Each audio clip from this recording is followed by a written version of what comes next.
Luar biasa. Diduga terseret kasus korupsi BTS Kominfo 8 triliun, kekayaan suami Puan Maharani naik 1 triliun dalam setahun. Benarkah terdapat uang hasil korupsi dalam harta suami Puan Maharani tersebut? Jika benar, apakah layak untuk disita? Jadi memang prinsipnya di mana-mana sama, orang tidak boleh menerima hasil kejahatan. Kalau ada hasil kejahatan, dapat disita oleh negara, dalam hal ini penegak hukum. Yang penting ada bukti yang kuat ya, bahwa ada perbuatan pidana, ada hasilnya. Nah, sebenarnya kalau di Indonesia ada hukum acara pidana di pasal 39 misalnya, itu mengatur mengenai barang-barang yang bisa disita oleh penegak hukum karena merupakan hasil tindak pidana. Nah, penyitaan sendiri diatur di pasal sebelumnya, di pasal 38, kalau itu barang tetap harus izin pengadilan ya, misalnya tanah, rumah. Kalau barang bergerak boleh izin belakangan ya. Tapi semua hasil kejahatan itu yang rinciannya ada di pasal 39 KUHP itu bisa disita oleh penyidik kejaksaan, bisa sekali. Joni Plate bisa menjadi pahlawan dalam perang melawan korupsi di Indonesia. Korupsi proyek BTS sebesar 8 triliun yang disangkakan padanya tidak mungkin hanya dilakukan dia sendirian. Pertanyaannya, apakah perampokan itu hanya dilakukan Joni bersama gerombolan perompak itu untuk kemudian dana itu sebagian dialirkan ke Nasdem? Menurut saya, itu tidak masuk akal. Saat ini saja di media sudah merebak dugaan bahwa uang itu juga mengalir ke setidaknya 3 parpol. Nama yang disebut-sebut adalah PDIP, Nasdem, Gerindra. Di luar itu, ada pula sejumlah nama terkenal disebut sebagai penerima aliran dana korupsi BTS.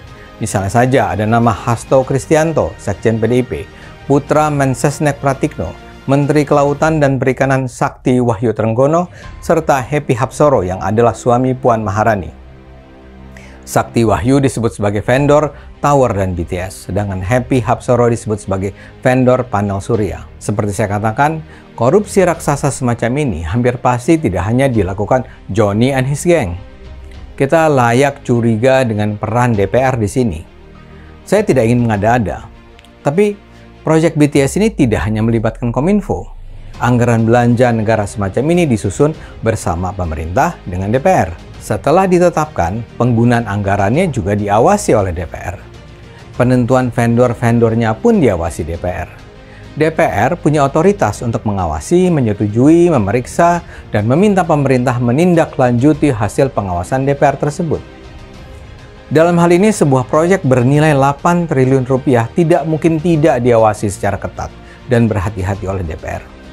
Proyek ini sudah dimulai pada 2020, dan korupsinya baru terbongkar pada 2022 setelah BPKP menemukan kejanggalan. BPKP menyebut korupsi sudah terjadi sejak penyusunan kajian pendukung, diikuti markup harga, dan akhirnya tidak dibangunnya BTS.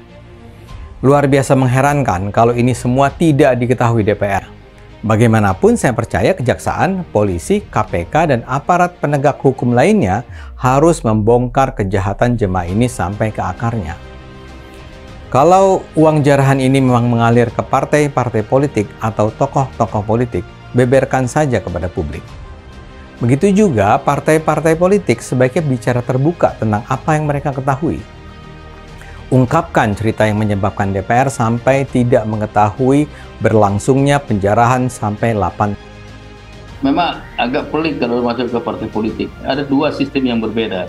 Kalau dalam sistem hukum pidana, pidana korupsi atau cuci uang, pengertian korporasi sebagai pelaku tindak pidana adalah kumpulan orang ataupun harta yang terorganisir ya, bisa berbadan hukum, bisa tidak.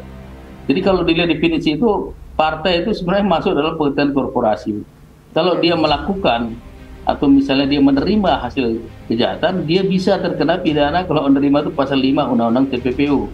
Tapi kalau menurut saya hanya sebatas denda yang diatur di Undang-Undang TPPU di pasal 6 dan 7, denda itu kalau korupsi hanya 1 miliar saja, seperti yang di Undang-Undang Tipikor ya. Kalau TPPU lebih berat, 100 miliar hukumannya. Tipikor 1M, TPPU 100M.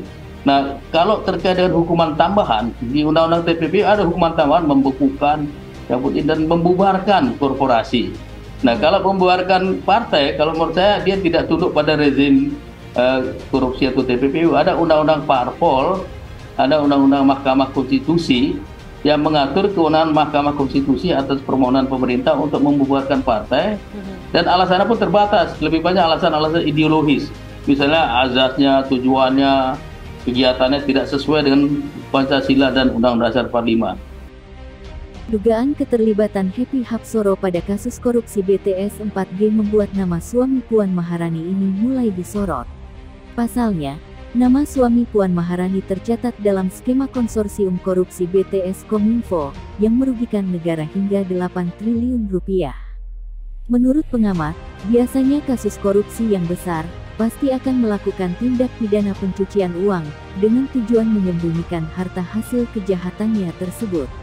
Dalam kasus TPPU, Kejagung akan menyita aset-aset tersangka dalam rangka pengamanan, agar saat sidang telah diputuskan, akan lebih mudah untuk aset-aset tersebut dirampas, untuk dikembalikan ke negara. Kalau korupsi itu saya boleh bagi dua, satu greedy corruption, satu needy corruption. Kalau greedy karena keserakahan, kalau needy karena kebutuhan. Menurut saya, kalau greedy corruption karena jumlahnya besar, itu biasanya diikuti dengan pencucian uang. Karena apa? Jumlahnya besar, kalau dia makan muntah dia. Jadi biasanya jumlah korupsi yang besar itu pasti ada upaya menyembunyikan, menyamakan asal-usul harta yang berasal dari tindak pidana itu. Jadi biasanya kalau greedy corruption harusnya ikutnya ada TPPU di belakang korupsi itu. Jadi korupsi dan tindak pidana pencucian uang.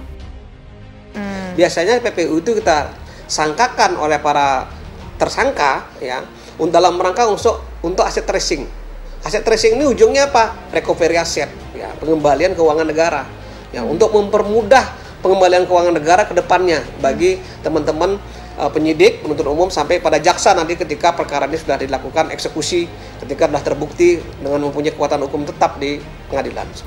Nanti kita lihat di pembuktian di persidangan. Pak, 6 saksi juga berapa yang dikaburkan, berapa ditransfer, berapa untuk kepentingan yang lain, kepentingan investasi dan lainnya. Nanti kita masih lama ini prosesnya, ini baru memulai kita untuk pasal 3 dan pasal 4 TPPU ini.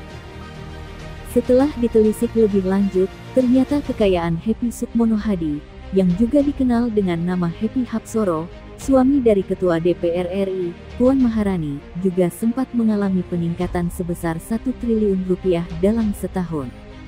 Sebelumnya, Johnny G. Plate telah ditetapkan sebagai tersangka dalam kasus korupsi Kominfo BTS. Johnny Plate disarankan menjadi justice kolaborator untuk membuka siapa saja aktor-aktor yang terlibat dalam penerimaan uang haram ini. Beberapa pihak meyakini, aliran dana haram ini tidak hanya mengalir di satu parpol saja.